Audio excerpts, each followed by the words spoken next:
रात के करीब 2 बजे थे। राजू, जो एक अनुभवी ट्रक ड्राइवर था, एक भारी ट्रक में अपने गंतव्य की ओर जा रहा था। इस बार उसे एक नया रूट मिला था, जो उसे भूतिया घाटी रोड से होकर गुजरना था। यह रास्ता छोटा तो था, लेकिन मशहूर था अपनी भयानक घटनाओं के लिए। कई ड्राइवरों ने इस रास्ते पर असामान्य चीजें देखी थीं। कुछ ने दावा किया था कि उन्हें एक सफेद साड़ी पहने औरत दिखाई दी थी, तो कुछ ने अजीब अजीब आवाजें सुनी थीं। राजू ने हमेशा इन कहानियों को मजाक समझा था, लेकिन इस बार जब वह खुद उस रास्ते पर था तो उसके अंदर थोड़ी बेचैनी थी। ट्रक की हेडलाइट्स सिर्फ कुछ ही फीट आगे का रास्ता रोशन कर पा रही थीं और चारों तरफ घना कोहरा फैला हुआ था। सड़क संकरी और घुमावदार थी और दोनों ओर घने पेड़ अंधेरे में जैसे अजीब आकृतियां बना रहे थे। सन्नाटा इतना गहरा था कि सिर्फ ट्रक के इंजन की गूंज सुनाई दे रही थी। राजू ने रेडियो चालू किया ताकि वह थोड़ी तसल्ली महसूस कर सके, लेकिन अजीब बात यह थी कि रेडियो भी सिर्फ स्थिर आवाज कर रहा था। एक ऐसी भयानक खामोशी थी जो धीरे धीरे उसकी नसों में डर भर रही थी। अचानक सड़क के किनारे उसे एक आकृति दिखाई दी। यह एक औरत थी जिसने सफेद साड़ी पहनी हुई थी। उसके बाल उलझे हुए थे और चेहरा पीला और भयावह था। पहले तो राजू ने सोचा कि वह किसी दुर्घटना का शिकार हो गई होगी और मदद के इरादे से उसने ट्रक को धीमा किया। लेकिन जैसे ही उसने औरत की ओर देखा, उसकी रीढ़ की हड्डी में ठंडक दौड़ गई।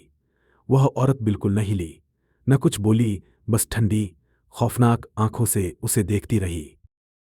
राजू ने अनजाने डर से भरकर जल्दी से ट्रक बढ़ाया, लेकिन कुछ ही दूरी पर उसे एक बार फिर वही औरत दिखाई दी, जैसे वो उससे तेज दौड़ी दौड़कर आगे पहुंच गई हो।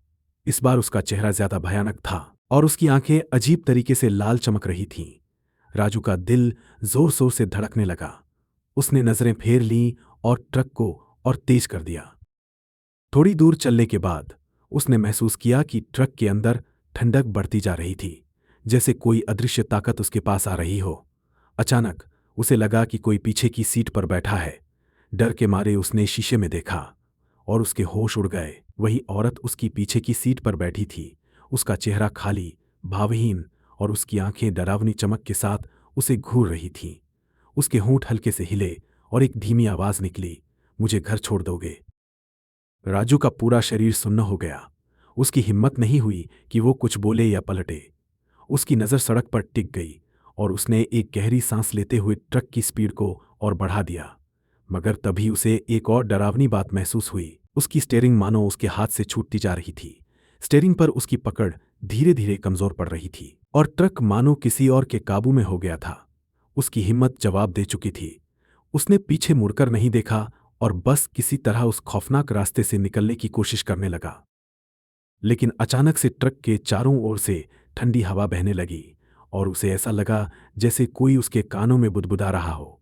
उसे अस्पष्ट आवाजें सुनाई देने लगीं, चीखें, रोना और एक धीमी हंसी जो उसकी हिम्मत को पूरी तरह चूर चूर चूर कर रही थी। हर बार जब वो शीशे में देखता, उसे वही औरत दिखती और इस बार उसकी मुस्कान और भी भयानक थी। उसकी आंखें और ज्यादा लाल हो गई थीं और उसके हाथ धीरे धीरे उसके कंधे की ओर बढ़ रहे थे। अचानक ट्रक बुरी तरह हिचकोले खाने लगा। राजू ने पूरे जोर से ब्रेक लगाए, लेकिन जैसे ही उसने ब्रेक लगाए, ट्रक एक जोरदार आवाज के साथ एक पुराने सूखे पेड़ से टकरा गया। एक भारी झटका लगा और राजू का सिर स्टीयरिंग से टकरा गया। उसकी आंखें धीरे धीरे बंद होने लगीं, लेकिन उसकी धुंधली नजर से उसने देखा कि वही औरत अब ट्रक के बाहर खड़ी होकर उसे देख रही थी। उसके चेहरे पर एक भयानक मुस्कान थी। अगले दिन जब कुछ राहगीरों ने उस जगह पर ट्रक देखा, तो उन्होंने पाया कि राजू की मौत हो चुकी थी। उसके चेहरे पर अजीब तरह का डर था, जैसे उसने मरने से पहले कुछ बेहद भयानक देखा हो।